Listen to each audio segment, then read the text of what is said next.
proscrito e negociador Jefté é convidado para ser o libertador em meio à ignorância espiritual.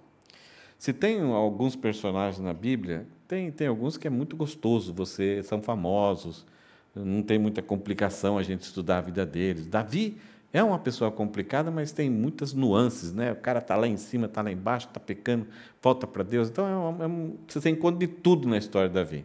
Samuel, possivelmente um baixinho ali, corajoso, firme ali no seu ministério. Nós temos Noé, que tem alguns aspectos interessantes. Enoque andou com Deus e Deus o tomou para si. Abraão, né? O cara ponta firme ali com Deus, mas quando era para tratar da pele dele, ele mentia, colocava até a sua esposa em perigo. Mas um dos personagens assim que é meio difícil você saber definir algumas áreas é esse tal de Jefté. Ele é meio nebuloso, a Bíblia não fala muita coisa sobre ele. O currículo que nós vimos semana passada é que ele nasceu, o pai dele era Gileade, teve uma relação com uma prostituta, possivelmente uma prostituta cultual. Ele nasceu, numa certa idade, os irmãos mandaram ele embora com a aprovação das autoridades religiosas ali do lugar. É interessante que, não sei como que o pai dele foi aceito, se foi reprovado, o pai dele foi também reprovado, mas possivelmente o pai dele estava tranquilo, vivendo a vida ali, mas rejeitaram ele. Então, ele foi um proscrito, mandaram ele embora. E o detalhe ali que Samuel registra ali era por causa da herança. Então, não tem nada de espiritualidade. No capítulo 11 vai falar que a nação de Israel estava afundada, aí afundou de vez mesmo, né? Pisou na lama assim, até a cintura. Porque as outras vezes que levantava-se um juiz para libertar a nação de Israel sempre estava envolvida com alguma divindade e ficava escrava de algum povo, principalmente era Baal. Mas agora eles estavam envolvidos com 7 divindades.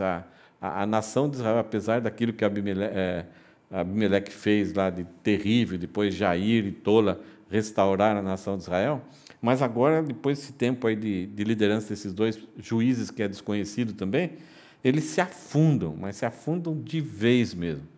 E aí se tornou quase que uma cultura. Eles começaram a assimilar como se fosse a cosmovisão de valores dele. Cosmovisão é como você entende a vida, né? Como você são ideias, são valores, são princípios que fazem parte da cultura. Você vive, você não precisa nem pensar, você vive, pensa, decide daquele jeito, daquela forma de pensar.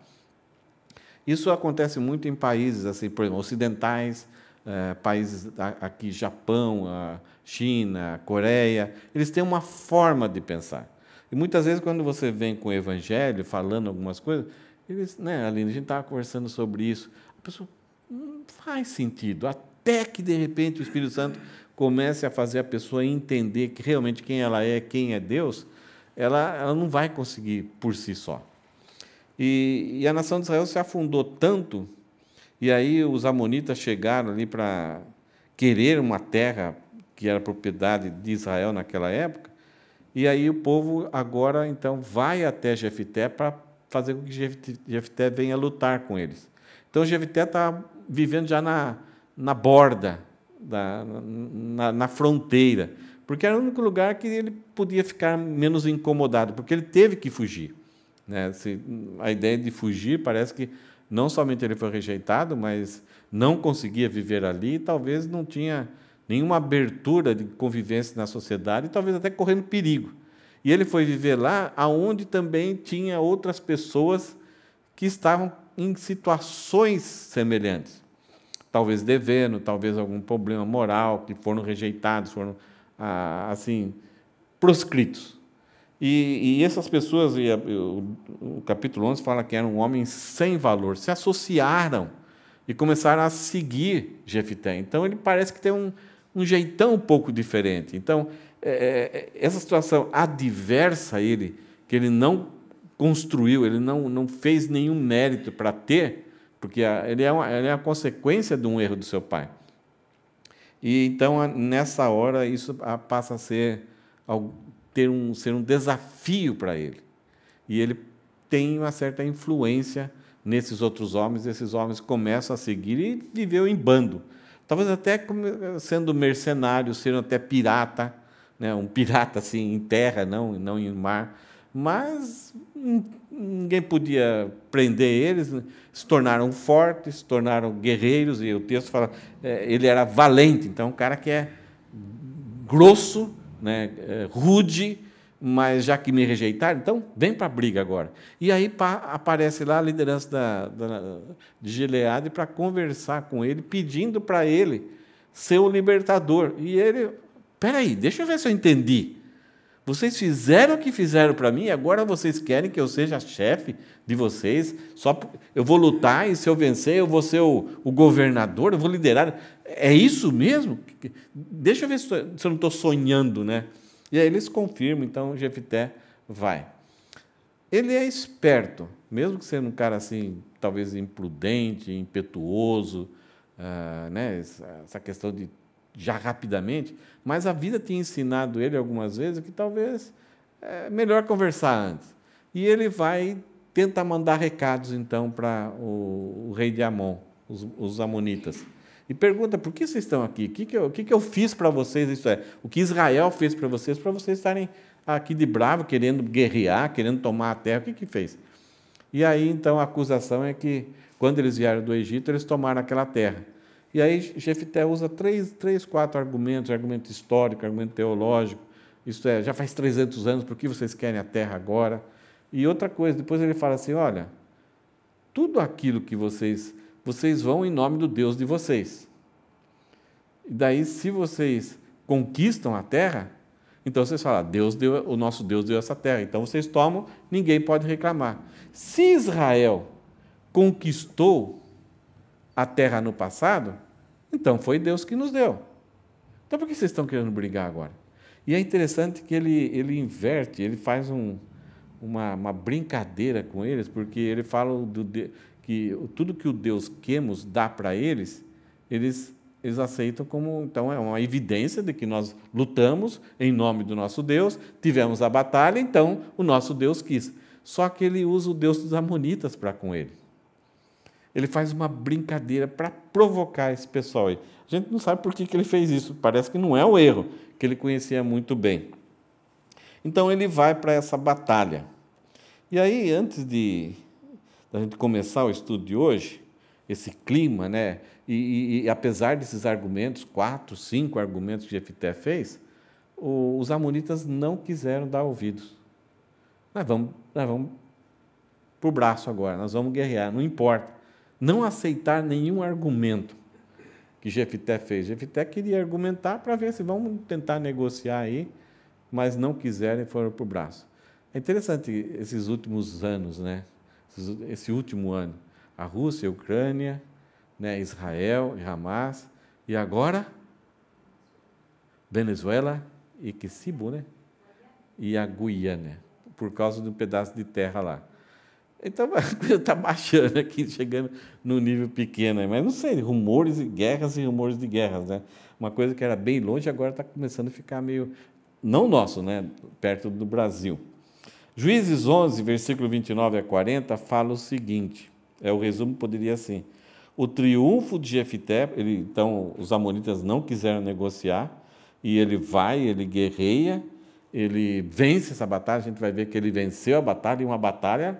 O cara fez para bonito, né? Então, o triunfo de Jefté é abalado pela agonia do seu voto intempestivo. Ele tem uma vitória, mas daí ele tem uma agonia grande. E esse texto aqui, pouca gente quer mexer com o texto. Muitos assim ousam falar de um lado, outros ousam falar de outro lado, e muitas pessoas não gostam de colocar opinião. Eu não sei se eu vou colocar a nossa opinião aqui, mas a gente vai colocar algumas coisas para a gente ponderar, né? Se você quiser pensar de um jeito, não tem problema, vai ter das duas opções uma das opções que você escolher, você vai estar em boa companhia, em companhia de gente séria, gente estudiosa. Mas vocês vão ver que eu vou ser tendencioso para um lado, tá? Não é que eu quero vender meu peixe aqui, mas vamos refletir um pouquinho. Então, esse triunfo de Jefté é abalado, né? Sacudido pela agonia do seu voto intempestivo. Quando Deus chamou Abraão, Isaque, Jacó e levou José para o Egito, lá fez a nação se tornou 2,5 milhões de pessoas, mostrou as pragas, libertou a nação de Israel, abriu o Mar Vermelho, o povo saiu, e aí no deserto, Deus fez o povo, agora precisa fazer a constituição, é como esse povo vai viver como nação. E aí Josué vai dar a terra. Então, 3 coisas que são necessárias para um povo, para existir uma nação: o povo, a constituição e a terra. Então, na constituição, Deus deu um aviso, ensinou tudo o que ele queria, qual que seria a constituição que iria reger a nação de Israel, quais seriam os valores e princípios, e coisas que nenhuma outra nação teve igual. E até a nação de Israel quando ela viveu bem, seguindo esses princípios, as outras nações ficavam admiradas. Mas que nação especial é essa? Que leis, que regimentos, né, regulamentos tão justos. Não há vingança sem limite, e sempre quando há um desastre, um acidente, essa pessoa pode ser julgada corretamente, e sempre visando o perdão, sempre vivendo a sobrevivência, a restituição, mas de uma forma tão harmoniosa. Quando a nação de Israel viveu os princípios do livro de Levíticos, as outras nações ficavam... além disso, quando a nação de Israel vivia esses princípios, quando tinha qualquer necessidade, as outras nações ouviam falar que a nação de Israel clamou ao Senhor e Deus imediatamente atendeu. É isso que a gente vê na história da nação de Israel. E essa era a promessa para Abraão e para Moisés. Se vocês andarem nesses meus caminhos, essas bênçãos se seguirão. O que vocês precisarem, vocês vão clamar e eu responderei. Qual que era o propósito disso? É que as outras nações, vendo a nação de Israel, poxa, eu quero viver desse jeito, eu quero isso para mim, eu quero pertencer, eu quero morar pertinho, pelo menos. Sabe que a chuva caía só no território da nação de Israel quando eles estavam bem. Então, era para atrair as nações de Israel. Não existia nenhum passe mágico, nenhuma fórmula. A fórmula era andar com Deus. Ter uma amizade, ter uma comunhão. Rejeitar qualquer outra coisa que fosse engano, que fosse ilusão, porque não existia outro Deus, mas ter o único Senhor, Deus de Israel. Se eles vivessem assim, seria uma nação diferente. Então, quando Deus tirou o povo do Egito e foi dar a Constituição ela veio no livro de Levíticos. E, principalmente, muitas orientações para os levitas sacerdotes. Como o povo podia manter uma comunhão. Os problemas iam acontecer, os erros iam acontecer, as intrigas iriam acontecer, mas deveriam resolver imediatamente, não somente entre si, mas também com Deus. Isso eram os rituais, os sacrifícios, e os levitas estavam ali espalhados na nação de Israel para ensinar eles a viverem uma vida feliz e próspera. E se não aguentassem serem tão abençoados, não adiantaria fugir, porque a bênção alcançaria, sair correndo atrás deles. Já pensou? É isso que o Deuteronômio 28. As bênçãos te alcançarão. Se você cansar, eu não aguento mais ser abençoado, Deus, para um pouquinho. E aí você, Deus, eu vou dar uma saidinha aqui. Quando chega lá, tem uma bênção preparada para você. Imagine viver desse jeito. E essa Constituição, ela foi dada no livro de Levíticos, e depois, quando a nação de Israel ela foi dada assim no começo da caminhada no deserto, quando saíram do Egito, receberam essa Constituição, aí passaram 40 anos no deserto vivendo essa Constituição, absorvendo aquilo que era bom, a graça, a misericórdia de Deus, a bondade de Deus, mas também a disciplina de Deus, porque quando desviavam de Deus, abandonavam a Deus, Deus os disciplinava. E aí, Moisés chega com o povo à beira, assim, no limite, lá em Moabe, da terra prometida. Moisés viu ali a terra prometida. Mas por causa de alguns problemas dele, ele não conseguiu entrar na terra prometida. Deus não deu esse privilégio para ele naquela época.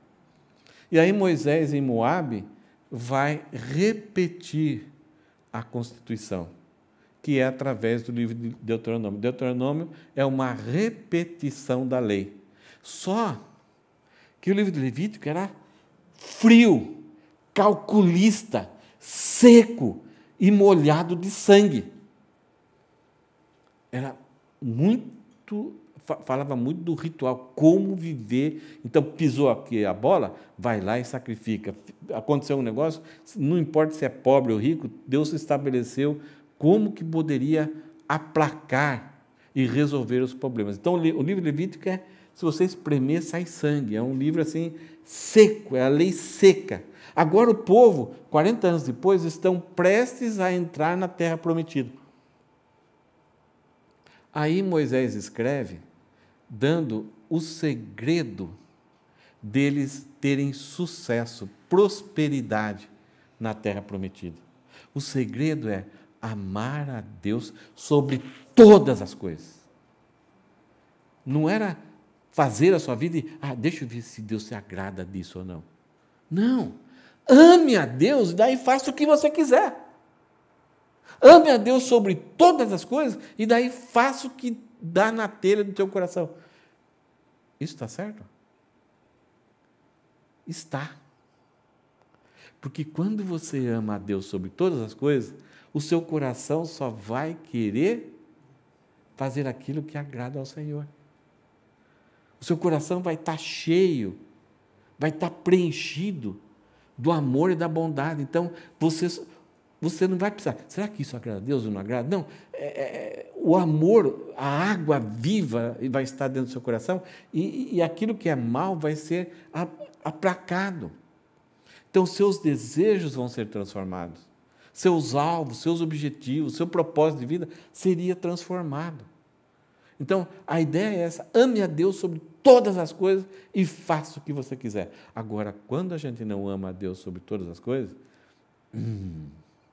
aí é um perigo. Aí o nosso coração, que é desesperadamente enganoso, vai nos seduzir para se desviar, para esquecer e abandonar a Deus. Então, por que eu falei tudo isso? Deus formou o povo lá no Egito, tirando do Egito. Daí, ali, no início, depois do Mar Vermelho, Deus deu para Moisés o livro de Levítico, a Constituição. Quando Moisés está com a nova geração, ali em Moabe, vendo a terra prometida, aquilo que Deus tinha prometido para Abraão, Isaque e Jacó, Moisés, então, renova, ele dá novamente a Constituição. E com esse aspecto, vocês querem ter sucesso, vocês querem ter uma vida de beleza com Deus, de paz entre vocês e entre Deus, para que Deus não se torne o seu inimigo? Então, ame a Deus sobre todas as coisas. Ele é o único Deus. E aí vem o capítulo 4. Ouve, ó Israel, o Senhor teu Deus é o único Deus. Dele falarás assentado, ao deitares, ao levantares, aos teus filhos, passando a fé de geração em geração. E aí, o livro de Levítico fala, fazendo isso, tendo Deus como prioridade, vocês vão ter sucesso. E aí tem mais um segredinho, mais uma dica, uma chavezinha que Moisés dá para o povo. Quando vocês tiverem sucesso, não digam que o seu braço conquistou. Esse é o grande perigo. A gente ama a Deus sobre todas as coisas, Deus nos abençoa, a gente é abençoado, a bênção nos persegue, nós nos tornamos diferentes das pessoas, e aí o nosso coração pode dizer, está vendo como meu braço é forte? Como eu consigo as coisas? Então, Moisés dá essa dica, cuidado, é o Senhor que está dando. Tudo que está acontecendo é fruto da sua obediência. E Deus, quando deu o livro de Levítico e deu o livro de Deuteronômio, ele salientou algumas coisas, alguns alertas. E ele dá algumas advertências sérias. Vamos ver duas advertências que Deus deu no livro de Levíticos, em primeiro lugar, e ele vai repetir com uma outra roupagem. A mesma ideia. Olha só que alerta sério. Abraão, Isaque e Jacó moraram na Palestina. Daí, por causa da fome, eles foram para o Egito. lá com José. José levou eles para o Egito. Ficou 400 anos a terra de Canaã povoada pelos povos cananeus. E eles com idolatria, com toda essa cultura que agora o livro de Juízes, desde o começo, eles tiveram que tirar o povo, mas não tiraram corretamente, e todo momento eles estão sendo influenciados, eles pecam, eles são eles são assolados por esses povos. Eles abandonam Deus, vão atrás dos deuses desses povos. E Deus já tinha advertido para eles. Quando vocês voltarem e assumirem essa terra, vocês vão ter que retirar esse povo. E vocês não façam o que eles fazem. Não adorem os deuses deles, porque se vocês me abandonarem e adorarem os deuses deles, vocês vão cometer coisas abomináveis.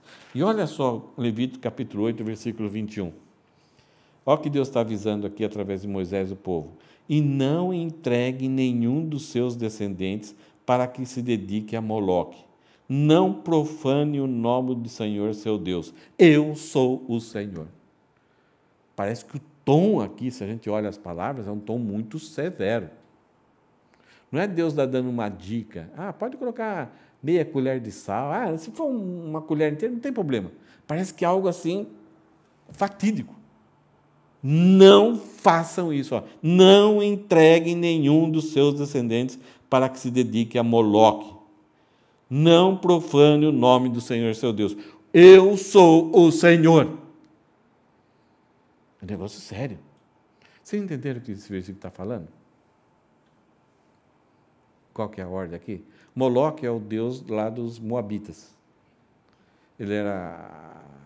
A imagem dele era uma carranca de boca aberta, onde tinha fogo dentro. E aí, para conquistar, além de Baal, tudo, Moloque é uma variação aí da religiosidade de Baal, que envolvia agricultura e guerra. Então, desses cultos era os pais pegarem, tipo o Abelzinho, tipo esses bebês, últimos bebês que tem, minha netinha, nessa idade aí, e jogar dentro da carranca oferecendo a Moloque. Você consegue conceber essa ideia? A coisa trágica aqui, sabe qual que é? Deus tem que proibir isso para a nação de Israel. Tem que dar essa advertência. Porque não sei como está a sua cabeça. Alguém precisaria falar isso para você? É interessante, há pouco tempo atrás, a Argentina fez uma grande festa numa praça, não sei se chegou a fazer isso, que eles comemoraram que poderia haver o aborto a partir da 12ª semana, não sei. O pessoal comemorando.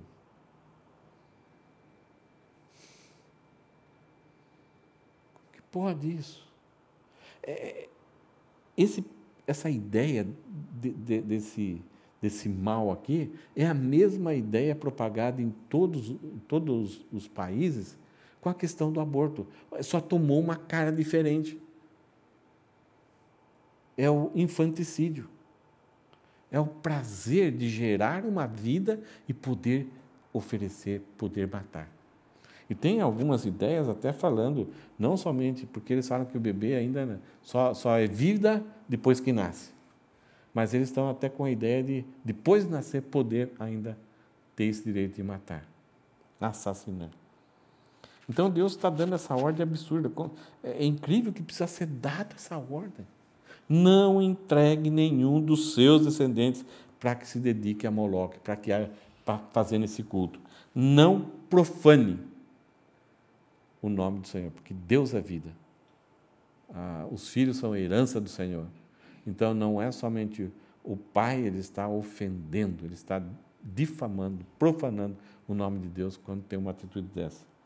Aí, para repetir, então, falou lá no passado, 40 anos no deserto, agora eles vão possuir a terra. Moisés, então, vai reescrever essa lei, relembrando o povo, olha, agora vocês vão entrar na terra. Então, não façam isso. Deuteronômio, capítulo 12, versículo 31. Não é assim que vocês devem adorar o Senhor, seu Deus, porque eles adoraram seus deuses, fazendo tudo o que é abominável ao Senhor e o que ele odeia. Até seus filhos e suas filhas, eles queimaram aos seus deuses. Então, na nossa convivência, Deus está falando, no nosso relacionamento, no nosso dia a dia, não façam isso.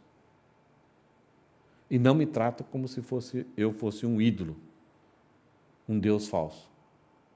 Porque nessa religiosidade, nessa forma de ofertar o seu sacrifício, tinha tudo uma compra de favores da divindade. Não se fazia isso de graça.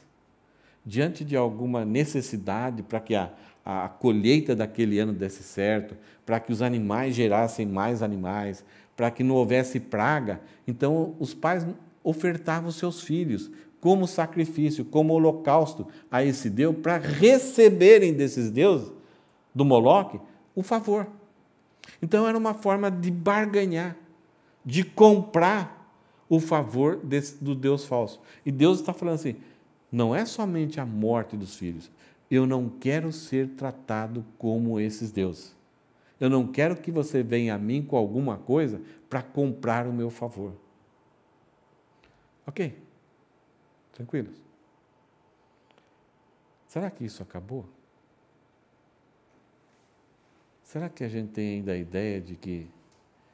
Será que as pessoas aí fora, com a religiosidade que eles têm, com os deuses que eles têm, será que eles fazem alguma coisa com o propósito de não serem punidas ou também serem abençoadas, para que tenha algum sucesso, nada de mal aconteça? E principalmente agora, quando vai finalizando o ano, como as pessoas se tornam religiosas, mas quando você vê essa religiosidade, você vê essa...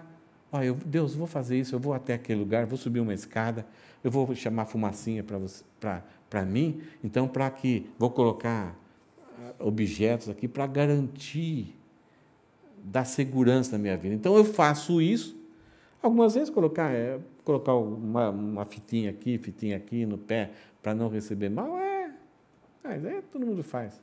Mas de repente no desespero, na aflição, na ansiedade do que está para acontecer, o que pode acontecer, as pessoas vão tendo que barganhar mais, o preço é mais caro. E aí você vê pessoas inteligentes, pessoas bem estudadas, de repente se envolvendo com algumas práticas, se sacrificando, se doando de uma tal forma, ou para o medo de algo acontecer, ou desejando que algo acontecesse. Vamos ver, então, o texto de hoje, e a gente vai ver se isso aconteceu na época de Jefité. Olha só o que acontece aqui em primeiro lugar. Jefité compra impensadamente a vitória. O versículo 29, depois que Jefité está negociando com os amonitas, e os amonitas, para de conversar, queremos ouvir o que você tem. A gente veio aqui para quebrar o pau mesmo, a gente veio aqui para brigar e a gente quer essa terra, custe o que custar.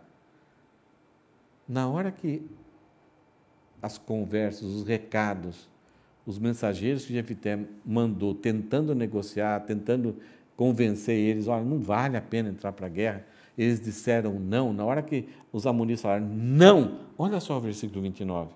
Então o Espírito do Senhor veio sobre Jefité. Ele atravessou Gileade e Manassés e, passando por Mispa de Gileade, foi até os filhos de Amon. Jefité, nessa hora, ele foi para a guerra, chegou até lá.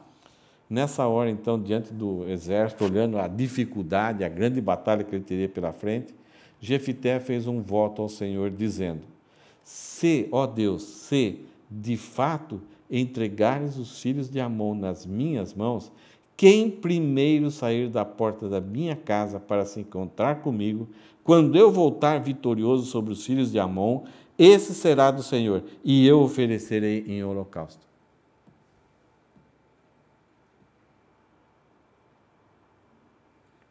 Entenderam o que está acontecendo aqui? Na hora que os amonitas falaram, não queremos conversa, nós vamos, pode vir, vem, vamos ter guerra. Então, Jefté foi para lá, foi para o campo de batalha. E diante do exército adversário, na hora que os amonitas falaram não, o texto fala que o Espírito do Senhor, o Espírito Santo, Criador de o instrumento usado por Jesus Cristo para criar todo o universo, para colocar ordem em todas as coisas. É o Espírito que ressuscitou Jesus, é o Espírito que abriu o Mar Vermelho, é o Espírito que age, que tem esse poder de ressuscitar Jesus. É aquele que nos sela, nos garante a nossa salvação e vai nos ressuscitar. É esse Espírito aqui se apossou de Jefté. E o fato de se apossar de Jefté não ficou um cara esquisito, não, ficou normal. Mas agora, com toda a potencialidade em matéria de inteligência, coragem, que ele podia ter estratégia e convencer, liderar, tudo aquilo que é necessário para Jefté liderar e enfrentar essa guerra, ele recebeu. A pergunta é, por que ele faz o voto, então? O Espírito Santo não era suficiente? O Espírito Santo não é suficiente para nos levar a Cristo? Por que a gente tem tanta insegurança? Ele não é o selo da nossa redenção? Percebe que esse pensamento nosso de que a gente tem tudo de Deus, mas ainda a gente acha que não tem tudo. A gente ainda quer barganhar, quer fazer alguma coisa. A ideia do voto é promessa. Então, o que ele fez? Senhor, se de fato isso é... Deus falou para ele. O Espírito Santo está com ele. Estando com Deus e a confirmação de que o Espírito Santo está com ele nesse momento, a partir desse momento, a vitória está garantida, não tem dúvidas. E ele fala, se de fato, né, se realmente o Senhor vai fazer isso, se eu entregar os filhos de Amon nas minhas mãos, então ele fala, olha, se de fato isso acontecer, quando eu voltar vitorioso, a primeira pessoa, alguns até pensavam que podia ser animal, não. Ele fala, quem primeiro sair da porta, quem passar pela porta da minha casa, para se encontrar comigo, quando eu voltar vitorioso sobre os filhos de Amon, esse será do Senhor, eu oferecerei em holocausto. Que voto espiritual, né? Uma coisa que é interessante, que nos discursos de Jefté, nos argumentos de Jefté, ele mostrou que conhecia muito da história de Deus com a nação de Israel. Ele citou muitos detalhes interessantes. Então, ele não é um ignorante quanto à referência à história de quem Deus é. Mas aquela cultura, aquela cosmovisão, o jeito de funcionar as coisas, era muito baseado nessa idolatria, nesse karma que as pessoas estavam vivendo, da barganha. Com a divindade, a gente tem que sempre barganhar. E ele está querendo comprar o sucesso, a vitória, o triunfo. Que o Espírito Santo não tomou posse dele após ele fazer esse voto. O Espírito Santo tomou posse dele antes dele fazer o voto. Era suficiente. Não era uma batalha que ele estava procurando, era simplesmente uma batalha de defesa de algo que Deus tinha dado. Ele estava lutando pelo povo de Deus, não pelo seu povo. E aí, tendo o Espírito Santo, depois de fazer esse voto, interessante que Deus não fala nada aqui. Versículo 32, o grande triunfo de Jefté. Assim Jefté foi de encontro aos filhos de Amon para lutar contra eles. E o Senhor, olha só, o Senhor os entregou nas mãos de Jefté. Não foi nem Jefté. Ele foi de encontro e o Senhor foi entregando, né? Ele os derrotou desde Aroer até as proximidades de Minite. 20 cidades ao todo. E aqui tem até o nome do nosso chaveirinho aqui. E até Abel-Queramim. Foi uma grande derrota para os filhos de Amon, que assim foram subjugados pelos filhos de Israel. Algo meio semelhante àquilo que Gideão fez. É uma derrota assim avassaladora, um triunfo inigualável. E se lembre que o povo, ninguém queria enfrentar, o povo de Israel, ninguém queria liderar, não tinha nenhum com coragem de liderar, de levar o povo. Está todo mundo acovardado, porque dava medo. Os amonitas não tinham princípios, eles eram devoradores, guerreiros mesmo. E aqui Jefté, tomado pelo Senhor, ele fez o voto, depois de ser capacitado pelo Senhor, e tem uma vitória espetacular. Quantas cidades ele derrotou?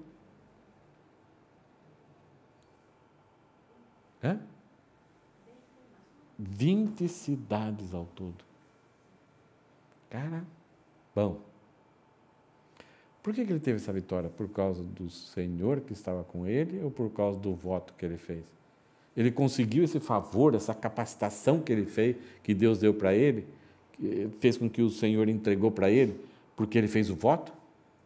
É interessante, muitas pessoas vão dar essa ideia, de que porque ele fez o voto, então, um voto sério, se comprometeu, aí o Senhor deu vitória para ele.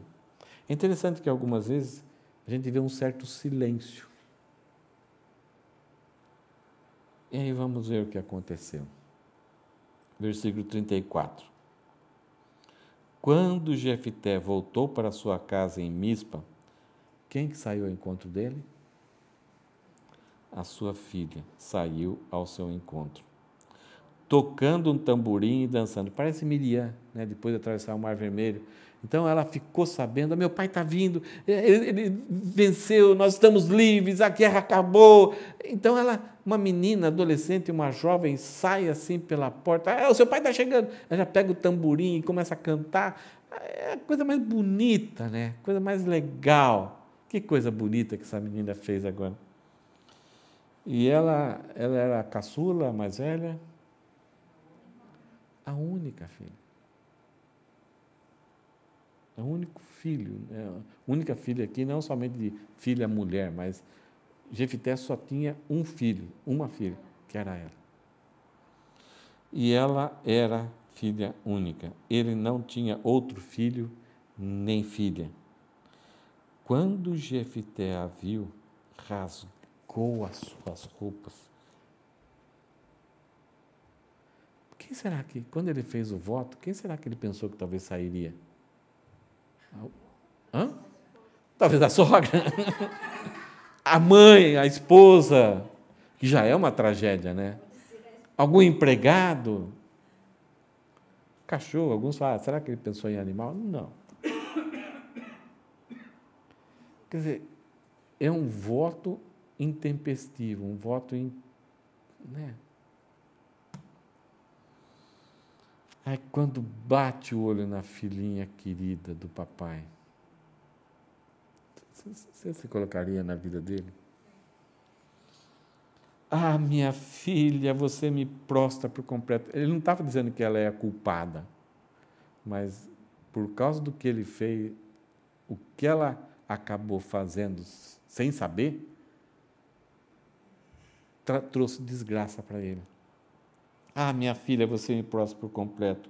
Você passou a ser a causa da minha ruína, porque fiz um voto ao Senhor e não posso voltar atrás. Por que ele não mandou um empregado dizer, olha, segura a minha esposa, a minha filha em casa e chama a minha sogra, né? Não,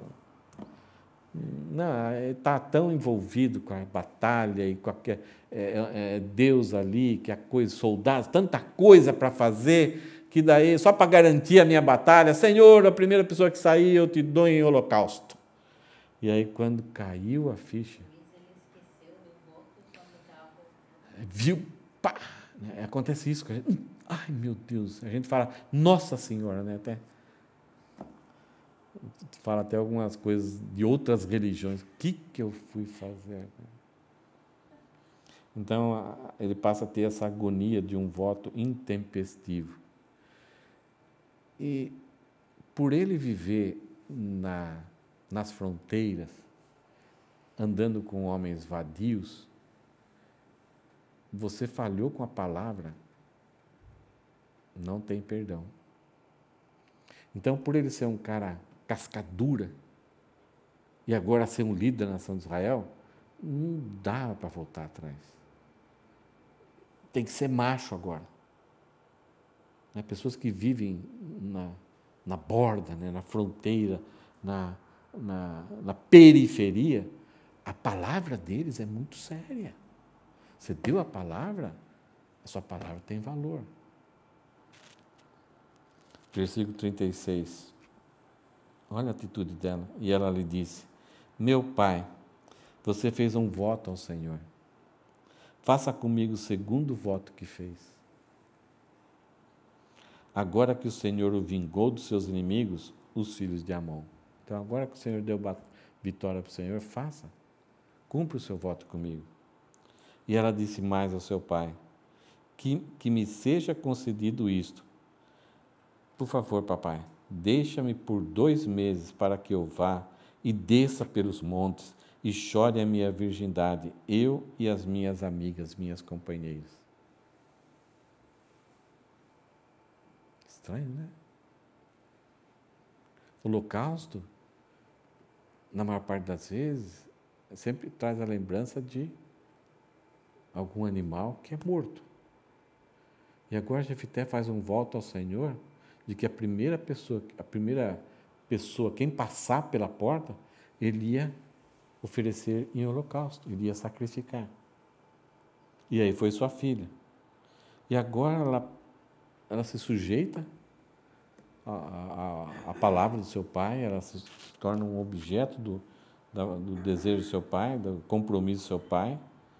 E ela fala: faça comigo segundo o voto que fez. E ela pede uma condição: só, por favor, deixa eu chorar por 2 meses. O quê? A virgindade. Claro, se ela ia morrer virgem. Versículo 38. O voto de Jefité demoliu os sonhos. E o pai consentiu, dizendo: vá. Deixou-a ir por 2 meses. Então ela se foi com as suas companheiras e chorou a sua virgindade pelos montes. Ao fim dos 2 meses, ela voltou para seu pai, que lhe fez segundo o voto que tinha feito. Assim, ela nunca teve relações com homem algum. Daqui veio o costume em Israel de as filhas de Israel saírem por 4 dias, todos os anos, a chorar pela filha de Jefité, o gileadita. Por causa da situação, a nação de Israel passou a ter um costume cultural de que, em uma certa época, algumas moças saíam pelos montes a chorar em lembrança dessa fidelidade, dessa submissão, dessa inclinação dessa moça em levar a sério o Senhor. Se o meu pai fez alguma coisa, em voto que o Senhor teve vitórias, então eu me sujeito, papai. Não importa o que aconteça comigo. Uma atitude muito legal. Eu até coloquei aqui, né? Moça virtuosa, ninguém a achará. É que a gente tem na Bíblia, mulher virtuosa, quem a achará? Essa daqui ninguém a achará. Ninguém achou ela. Não casou. Não teve filhos. Consequentemente, não teve uma vida naquela época. Hoje tem essa liberdade, essa libertação feminina, mas as mulheres elas tinham uma consciência muito feliz de serem esposas, de serem mães, de terem prazer com seu marido. Era uma vida, ali estava a honra, ali estava a dedicação, né, de ser uma mulher virtuosa, honrada, e ainda dar filhos ao seu marido. Consequentemente, se pudesse, o pai ainda está vivo, era o maior prazer a filha dar netos para o seu pai. Se ela era a única filha, o que aconteceu com Jefité?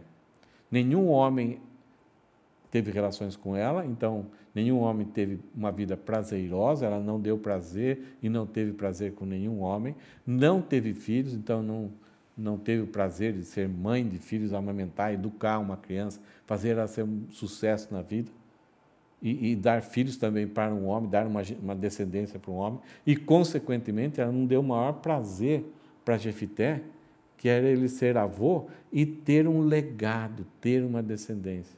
Então, os sonhos foram demolidos dela, de talvez um rapaz que era, talvez, já ficava olhando dela, nossa, né, essa garota aí, eu vou querer casar com ela. Acabou, foi tudo por terra. Por causa dos valores daquela sociedade, dos alvos do que era uma mulher e uma jovem naquela sociedade. E principalmente Jefité, a família, o legado, a descendência dele, acabou aqui. A pergunta que fica é, depois desses 2 meses, ela foi sacrificada? Jefité fez um voto para oferecer ela em holocausto.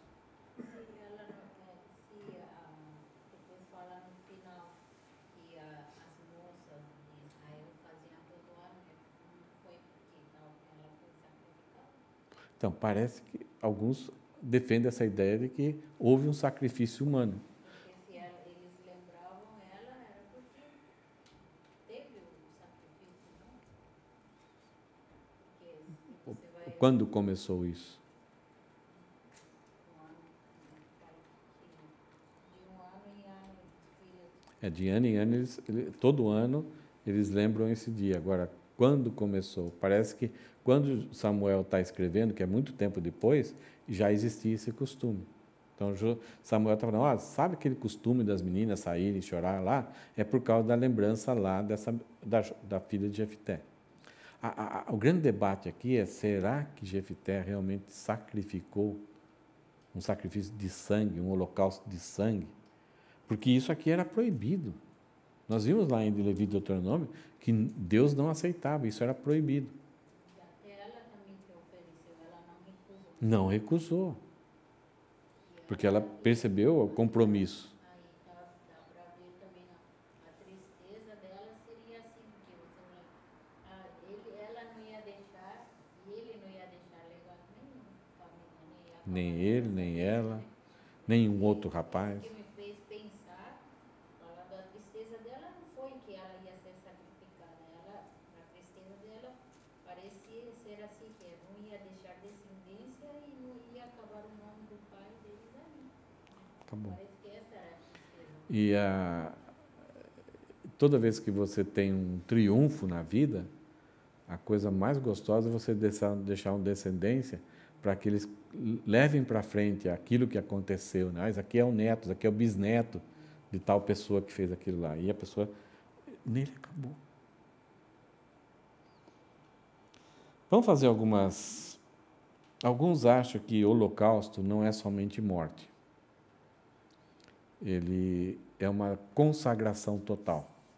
É uma dedicação total. Você está sacrificando várias coisas, a normalidade, para dedicação total, para consagração total. Uso exclusivo de. Uma das coisas que as religiões têm é esse aspecto da consagração. Não sei se agora eu não vejo tanto, mas quando eu era mais novo, não vou falar menor, eu era mais novo, existia muitas famílias que o filho nascia, os pais e a mãe, por causa de um voto, não consegue ter filhos, perde filhos. Senhor, eu já perdi 3 filhos, então, se eu ficar grávida, eu dedico esse meu filho para ser padre. E aí o menino nascia, filho, você vai ser padre.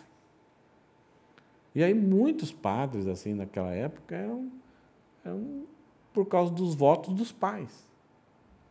Não era uma coisa que nasceu no coração deles. E alguns, assim, aceitavam. Então, havia muito nessa religiosidade da questão das promessas. Então, o filho teria que se sujeitar ao cumprimento das promessas, dos votos que os pais fizeram. Então, a religiosidade pagã, uma religiosidade que envolve idolatria, ela sempre tem essa ideia da barganha. Eu quero alguma coisa, eu quero ter sucesso, então eu faço uma promessa, um voto, uma barganha. Isso acontecia com os deuses Moloque, de sacrificar a criança, não era somente por prazer, mas era ou pagando alguma coisa que aconteceu na vida deles, uma gratidão, ou principalmente esperando que acontecesse alguma coisa. E é interessante, o que eu acho, apesar de Jefité ter conhecimento da palavra de Deus, ele estava tão envolvido com essa mentalidade religiosa que ele achou que o Espírito Santo tomando a vida dele não era suficiente. Ele precisava carimbar através de alguma segurança, fazendo uma promessa, usando uma forma que a religiosidade pagã e idólatra dos outros povos faziam. Então, algumas coisas para a gente considerar, ver se a gente chega num denominador comum aqui. Jefité não era um homem precipitado. Parece que não era. Porque quando o pessoal chegou para ele, vem ser rei com a gente, ele, peraí, o que vocês estão querendo mesmo? Então, eu topo, ou já dando umas bordoadas no pessoal. Não, ele falou, explica melhor. Então, não é um cara, é um cara firme, duro, mas ele não tomou decisão. Depois ele foi lá para diante dos amonitas, ele não vai lá já direto para a guerra, ele manda mensageiros, vai e volta, e de acordo com a resposta, ele vai indo. 3, 4, 5 vezes há um certo argumento de defender. Até que os amonitas tomam uma decisão que não tem mais fim, não queremos a guerra. Então não é um cara precipitado. Jefité, olha só isso aqui, Jefité tinha familiaridade com as Escrituras, não somente falando a respeito de Deus, mas aquilo que a gente viu. Levíticos 8, 21. Não entregue nenhum de seus descendentes para que se dedique a Moloque. Não profane o nome do Senhor. Tanto em Levíticos como em Deuteronômio tem essa ideia. Ele sabia que isso, se fosse uma morte, matar um filho, isso era abominável ao Senhor. Ele não era um cara ignorante à vontade de Deus, à constituição que Deus tinha dado para a nação de Israel. Uma outra coisa, o Espírito do Senhor estava sobre Jefité, foi imediatamente após. O Espírito do Senhor veio, ele fez um voto. Se fosse um voto para sacrificar mortalmente um outro ser, Deus, na sua onisciência e onipresença, não deixaria. Holocausto, na língua hebraica, pode significar também total consagração, isto é, uma pessoa dedicada, ela não vai viver a vida comum, normal, e agora vai ser dedicada para o uso exclusivo. É aquela elite sacerdotal, aquela pessoa que vai trabalhar somente para Deus, então não vai viver tipo mosteiro. Essa ideia dos sacerdotes. E as religiões daquela época, tanto a nação de Israel tinha os sacerdotes e levitas, mas eles se casavam, eles tinham filhos. No caso dos levitas, eles não podiam casar com qualquer moça, só podia ser da tribo de Levi, não tinha que ser moças virgens. Então, tinha critérios para eles obedecerem. Mas os outros povos tinham as prostitutas cultuais, as sacerdotisas cultuais. Então, era uma forma, era uma honra quando uma família, então, abria mão de ter a sua filha, o seu filho, para se dedicar a essas religiões. E aqui, então, inicialmente, Jefité, quando fez o voto, vem aquele, Deus está vendo, eu vou ofertar ao Senhor, mas ele não tinha calculado direito, não fez o cálculo direito. Jefité teve 2 meses para voltar atrás. Ele podia voltar atrás? Ele podia cancelar esse voto? Podia. Levíticos 5, versículo 4 e 5, fala que se você fizer um voto precipitado, impensado, depois calcular, você tem que fazer uma oferta. Você tem que confessar o seu pecado, fazer uma oferta, um sacrifício, para pagamento daquele voto impensado. Era uma vergonha. Era um reconhecimento de que o cara... Não, eu juro. Nossa, eu não sabia que eu não ia dar conta disso. Então, aquela vergonha, né, que você promete, faz um voto em nome do Senhor, só para ter a vantagem, o lucro ali na hora, o resolver o problema. Depois fala, nossa, eu não tinha pensado nisso. Então, podia quebrar esse voto, ser liberado desse voto, desde que reconhecesse, se arrependesse e entregasse um sacrifício, entregasse uma oferta. Então, Jefité sabia disso, ele podia voltar atrás, ele podia quebrar isso. Por que ele não voltou? Se fosse um sacrifício de sangue. E aí a filha chorou sua virgindade, não sua morte. É o que a gente vê. Jefité, olha só aqui, Jefité é recomendado em 1 Samuel capítulo 12 e 11 como herói da fé. Ele é indicado, esse é o cara. E Hebreus 11, 32 também fala dele. Será que se fosse um sacrifício de morte? Agora, as consequências desse sacrifício, por ela ser dedicação total, foi que ela teve que ficar virgem, consequentemente, não casou, não teve filhos, então ele estava sacrificando uma vida normal da sua filha e também sacrificando a si próprio, a genealogia que custava muito caro para ele naquela época. E aí a filha se torna modelo de consagração, de alguém que se submete, que está dedicada, e ela chora nos montes, mas você vê uma obediência interna, integral, né? Uma dedicação. Então era uma pessoa que era ideal para cumprir esse voto, né? E Jefté lamentou porque naturalmente não teria, ele rasgou, é minha desgraça, eu não terei descendente, né? Convenci vocês ou não precisa ficar convencido não, tá? Muita gente boa acha que Jefté sacrificou fisicamente a sua filha. Eu coloquei esses argumentos aqui porque eu fico incomodado, né, se fosse Jefté, e parece ali a ênfase da virgindade. Então tem muitas consequências trágicas aqui do que aconteceu. Romanos 12, 1 e 2, ele fala alguma coisa sobre sacrifício. E depois de Paulo falar que nós estávamos mortos em delitos e pecados, ninguém é salvo, nem o moral, nem o imoral, não é salvo por obras, o salário do pecado é a morte, e a única salvação, o único recurso, a única maneira de nós sermos salvos é a maneira que Deus propôs, a maneira da morte, do sacrifício de Jesus, que é o único sacrifício humano que vale a pena, que teve valor. Por isso ele foi sacrificado em nosso lugar, para nós termos a salvação. E diante dessa misericórdia, dessa graça, no capítulo 12, versículo 1 e 2, Paulo fala assim: portanto, isso é por causa que Cristo morreu por nós como sacrifício e a gente tem a nossa salvação, então por causa disso que nós já somos salvos pela fé, pela graça mediante a fé. Portanto, irmãos, pelas misericórdias de Deus, isto é, por aquilo que Ele fez por nós, rogo, né, melhor versão, peço que ofereça o seu corpo como sacrifício vivo. Deus quer que a gente ofereça um sacrifício. Mas é interessante que é um sacrifício vivo. É vivo, não mais morto. É santo, separado, não misturado com nada e agradável a Deus, que é através da fé, que é através do arrependimento, que é através da salvação, da graça e misericórdia de Deus. Este é o culto inteligente de vocês. A ideia que Paulo está falando aqui, nós devemos cultuar a Deus, mas o culto, o levantar das mãos, o cantar, o ofertar, ou abraçar os irmãos, não tem valor algum se a gente não apresenta a nossa mente, o nosso corpo, como sacrifício vivo a Deus.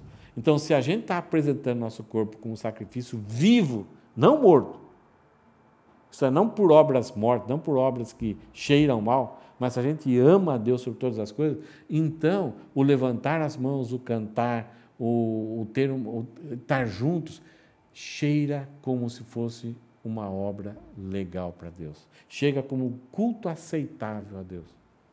Se a origem do culto não for um sacrifício vivo que a gente está apresentando, tudo que a gente faz não tem valor nenhum diante de Deus.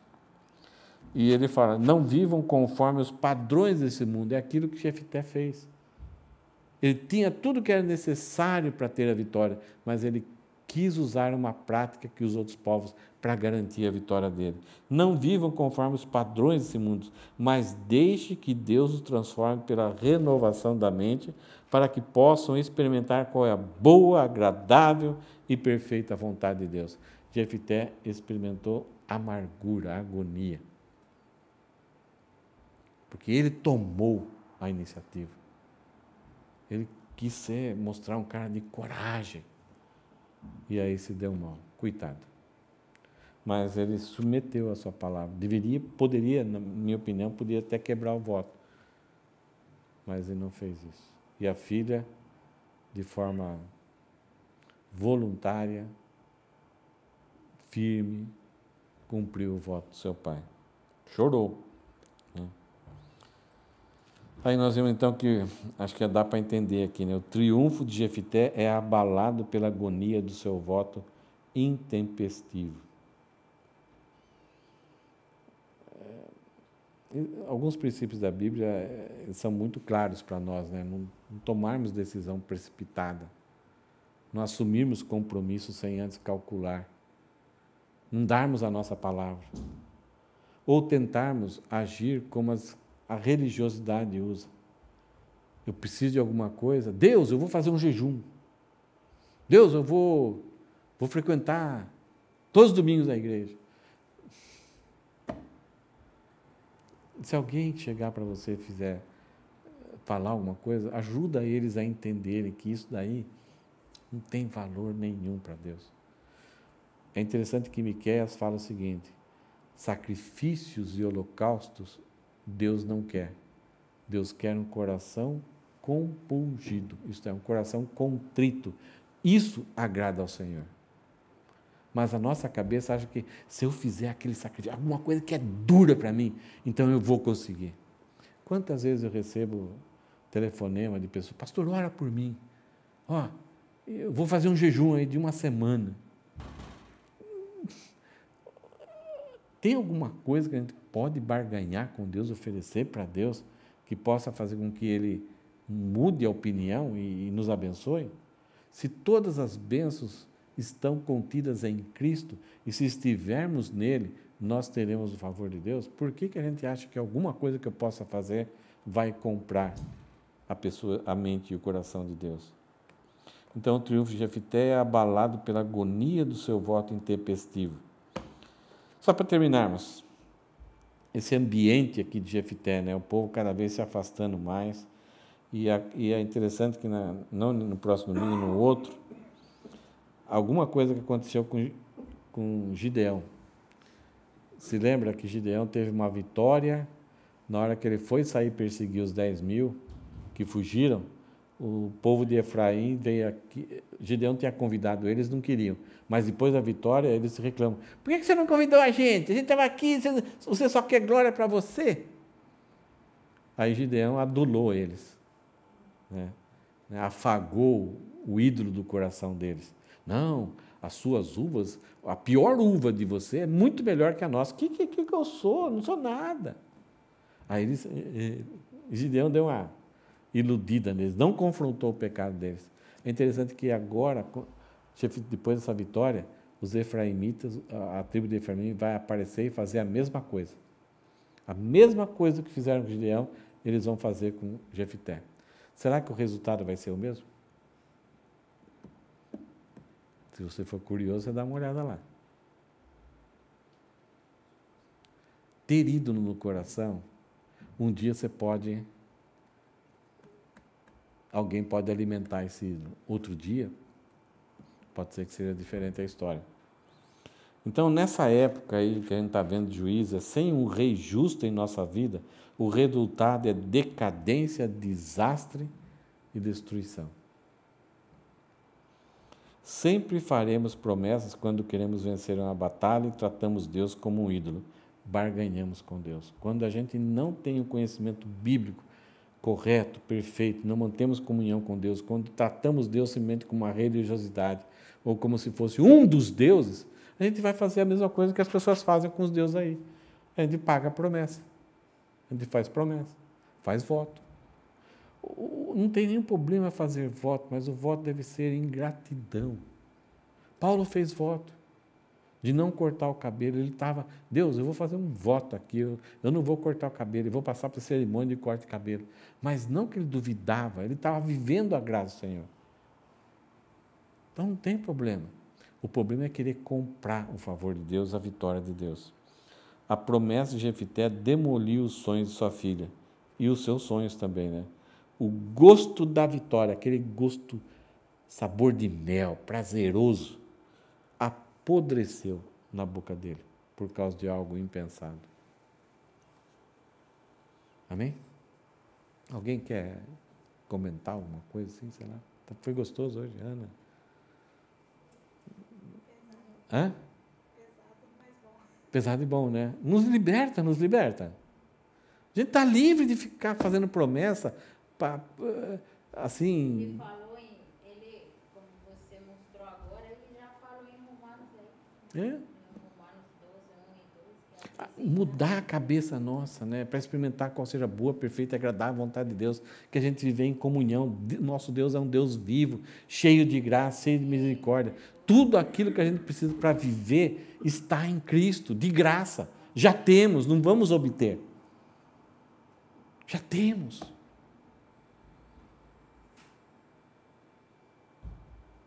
Então, quando a gente tenta negociar, é rebaixar muito a pessoa de Deus. É ofender a Deus. Que a gente barganha com quem é do nosso nível. Não, a gente não faz isso? São os acordos entre... Não tem como comparar a nossa fidelidade, a nossa capacidade com a onipotência de Deus. Você acha que Deus precisa Deus precisava da filha dele? Ai, Deus, ainda bem que ele fez o voto, porque agora eu vou ter alguém lá que possa limpar o tabernáculo. Ou cuidar das viúvas. Deus não precisa. Mas Ele quer que a gente viva em comunhão, viva com Ele. O Deus, quando a gente vive dessa forma, é um sinal de que a gente não entendeu corretamente ainda a graça e a misericórdia de Deus. Quem que era Jefité? Um proscrito, estava vivendo lá, não tinha nenhuma capacidade para oferecer. Mesmo assim, o Espírito do Senhor veio sobre ele. Que mais graça que isso? Do que ele precisa mais? Ele não era merecedor. Pelo contrário, se tinha uma pessoa improvável para liderar o povo para a batalha, seria quem? Jefité. Mas Deus gosta de fazer assim. Deus gosta. Deus tem o prazer de pegar Raabe. Sabe? Né? Agora, nesse levantamento, que bom que a gente está aprendendo com Jefité. E mesmo assim, a graça de Deus em considerá-lo ali como herói da fé. Alguém que, se Deus está comigo, eu vou lá, batalha. Aí ele teve que tratar com o voto dele. Mas na batalha, Deus. Então Deus usa a cada um de nós com a sua misericórdia e com a sua graça, nos capacitando a fazer coisas que a gente nunca faria se não fosse por Ele. Deus gosta de transformar vidas. Deus gosta de pegar a gente lá na fronteira, na periferia e transformar em objetos de honra para Ele. Amém?